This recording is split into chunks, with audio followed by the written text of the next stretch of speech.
மதுரையில் மாணவிகளுக்கான சீருடை தைக்க ஆண் டெய்லர்களை பயன்படுத்தி கட்டாயப்படுத்தி அளவெடுக்க வைத்ததாக மாணவி கொடுத்த புகாரில் ஆசிரியை மற்றும் டெய்லர்கள் மீது போக்சோ வழக்கு பதிவு செய்யப்பட்டுள்ளது.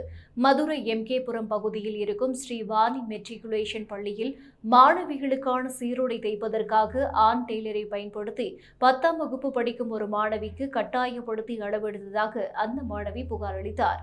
அந்த புகாரின் பேரில் அதே பள்ளியைச் சேர்ந்த ஆசிரியை மற்றும் 2 டெய்லர்கள் மீது மதுரை நகர அனைத்து மகளிர் போலீசார் போக்சோ வழக்கு பதிவு செய்தனர்.